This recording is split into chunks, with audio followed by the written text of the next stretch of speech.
Hello, എല്ലാവർക്കും സൂര്യപട്രാക്കിലേക്ക് സ്വാഗതം.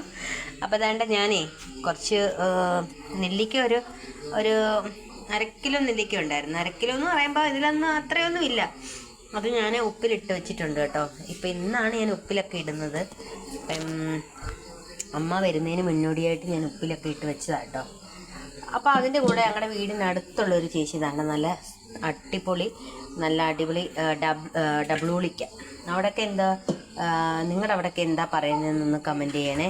അപ്പം ഞാൻ അത് എടുത്തു വെച്ചിട്ടുണ്ട്. പിന്നെ നമ്മുടെ വീട്ടിലെ അറിയാമല്ലോ പച്ചമുളകും അതുപോലെ തന്നെ പച്ചയുണ്ട് കാന്താരിയുണ്ട് എല്ലാം കൂടെ പറക്കി നല്ല അടിപൊളിയായിട്ട് ഇതിനകത്ത് ഇട്ടിട്ടുണ്ട് കേട്ടോ. ഒന്നുമില്ല, ഉപ്പുവെള്ളം തിളപ്പിച്ചങ്ങോട്ട് ഇട്ടതേ ഉള്ളൂ. പിന്നെ ഇതും കൂടെ തുടച്ച് ടിഷ്യൂ പേപ്പറും കൊണ്ട് തുടച്ച് ഞാനിത് ചെയ്യുകയാണ്, കാണിക്കാം. പനി വന്നേ പിന്നെ കുറേ ദിവസമായിട്ട് തല നനച്ചിട്ടൊക്കെ കുളിച്ചിട്ട് പിന്നെ തല നനച്ചു കുളിച്ചു. കുളിക്കുന്ന ദേഹം കഴിയുന്നതൊക്കെ എന്നും ഉണ്ട്, പക്ഷെ തല നനച്ചിട്ട് കുറേ ദിവസമായി. കാരണം അത്രയ്ക്കും വലിയൊരു പനിയായിരുന്നു വന്നത്. അപ്പോൾ എല്ലാവരും വളരെ ശ്രദ്ധിക്കുക. ഇപ്പോഴത്തെ പനിയൊക്കെ വന്നു കഴിഞ്ഞാൽ ഭയങ്കരമായിട്ട് മാറാനായിട്ട് പ്രയാസമാണ്. നമുക്ക് നമ്മുടെ ജോലിയിൽ പോലും കോൺസെൻട്രേറ്റ് ചെയ്യാൻ സാധിക്കത്തില്ല. കാരണം തനിയൊക്കെ ഉള്ളപ്പോഴൊക്കെ നമുക്ക് എന്തായാലും പണി ചെയ്തേ പറ്റത്തുള്ളൂ. അപ്പോൾ പനി വരുമ്പോൾ എല്ലാവരും ശ്രദ്ധിക്കുക. അപ്പം ഞാൻ കാണിച്ചു തരാം. ഞാൻ ഡബിൾ ഉള്ളിക്ക് ടിഷ്യൂ പേപ്പർ ഉണ്ടായിരുന്നു. ടിഷ്യൂ പേപ്പർ തുടച്ചോട് ചിത്രമായി കേട്ടോ, കാണിക്കാം.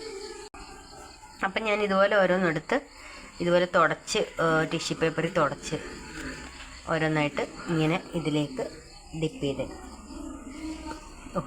ചെയ്ത് ഇതിലേക്ക് ഇട്ട് കൊടുക്കും കേട്ടോ. അപ്പോൾ ഇത് കണ്ടോ, ഇതിപ്പോൾ കുറേ നാളുകൾക്ക് ഈ ഡബിൾ ഉള്ളിക്ക് ഇപ്പോൾ എല്ലായിടത്തും സീസണാണെന്നറിയാം. അപ്പം കുറേ നാളായി ഇതിപ്പോൾ എന്താ പറയുക, ഇങ്ങനെ വേണമെങ്കിൽ നമുക്ക് ഉപ്പ് എടുത്തിട്ട് വെള്ളവും മയൊക്കെ കളഞ്ഞിട്ട് എടുക്കാം കേട്ടോ. പക്ഷേ ഇങ്ങനെ എടുക്കുമ്പം എല്ലാം ഒന്നും ചിലപ്പം തുടച്ച് കിട്ടണമെന്നില്ല. അപ്പോൾ അതുകൊണ്ട് ഞാൻ ഇങ്ങനെ ടിഷ്യൂ പേപ്പറിനകത്ത് തുടച്ചിടും. അപ്പം നിങ്ങൾക്ക് ഇഷ്ടപ്പെടുവാണെങ്കിൽ എൻ്റെ വീഡിയോസൊക്കെ ഒന്ന് സബ്സ്ക്രൈബ് ചെയ്യാൻ മറക്കല്ലേ കൂട്ടുകാരെ. അപ്പോൾ അടുത്ത വീഡിയോ ആയിട്ട് നല്ലൊരു വീഡിയോ ആയിട്ട് വരുന്നിടം വരെ ടാറ്റാ ബൈ.